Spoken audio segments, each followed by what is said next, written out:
Hearing her words, Bryce was stunned. His gaze swept across Natalie's clear and beautiful face. This mother and son had stormed in and messed up his life, and now she intended to leave. Even Michelle glanced at Liam with a slightly melancholic gaze.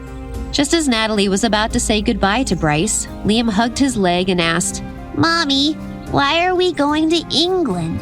Shouldn't you be with Daddy? Why are we going away? Mommy, please don't leave Daddy. He continued to cling onto Bryce's leg. He looked extremely pitiful. Natalie smiled awkwardly and quickly pulled him away. Liam, he's not your dad, so don't call him that again, all right? Tears of grief filled Liam's eyes. This is obviously Daddy. Why don't you recognize him? Seeing him like this, Natalie's heart felt sour. Liam, you have to listen to me or I'll get angry. Liam let out a helpless sigh. With the weariness of an old man, he returned to Natalie feeling wronged. After leaving the Clare mansion, Natalie took Liam straight to her grandmother's house. The only person she cared about was her grandmother, who was getting older and older. When they arrived at the house, it was nearly evening. The old woman couldn't help but smile. Natalie felt hurt when she saw this.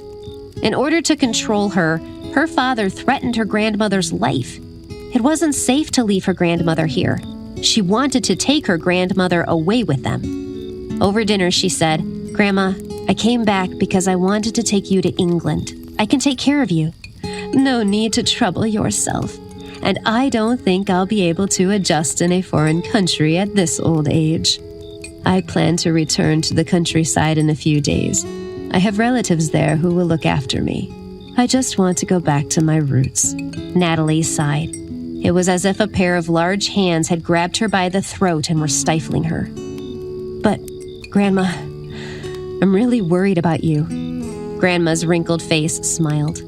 Compared to your happiness, mine is nothing. You still have a lot of life ahead of you. So live it well, okay? Don't let your father ruin your life, my child. After a while, Grandma felt a bit tired, so she slowly stood up, her bony figure looking forlorn. Natalie covered her face and sobbed silently. She knew that there were some things she couldn't do anything about. The next morning, Natalie arranged for her grandmother to return to her hometown, and then she packed up her luggage and prepared to return to England with Liam. But when she was standing in line at the airport to buy a ticket, she found out that her name had been blacklisted. It was impossible for her to get on a plane. She thought there must be a problem with the airline, so she went to multiple windows and tried several different companies before accepting the truth. She suddenly thought back to her father's face when she had run away from him. As she sat in the departure lounge, feeling angry, a shadow suddenly shrouded her entire body. She raised her head and saw her stepsister standing in front of her, looking down. You did this, didn't you? Cheryl, you're crazy, Cheryl sneered. When she saw Liam in Natalie's arms, surprise flashed in her eyes. Give it up. As long as you refuse to compromise, you won't be able to leave. Nick's aunt is an airline executive. We can make sure you'll never be able to buy a plane ticket.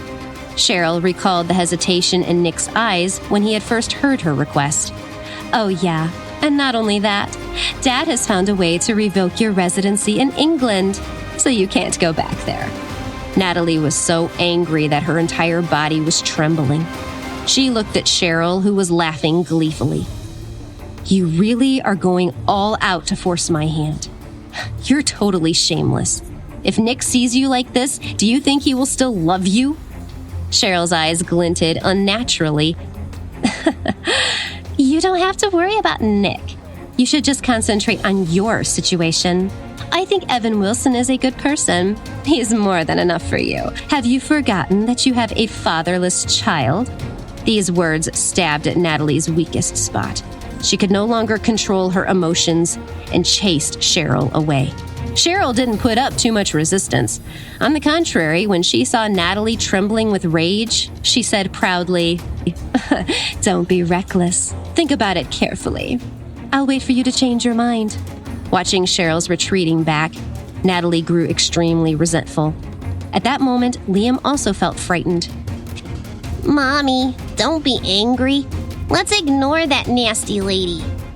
Seeing him being so well-behaved and sensible, Natalie's mood gradually eased.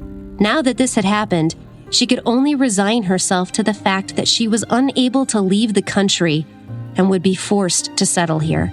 Over the next 2 days, Natalie found a house to rent in the city. On the first day, they moved into their new home. Liam looked around and asked, Mommy, are the bad guys bullying us so much that we can't go home? Why don't you go find Daddy? Natalie laughed in her heart. Liam always mistook Bryce for his father. She had never had anything to do with Bryce before, and she would never have anything to do with him again. She pretended to be angry and said, Liam, don't ever mention him again, okay? He's not your father.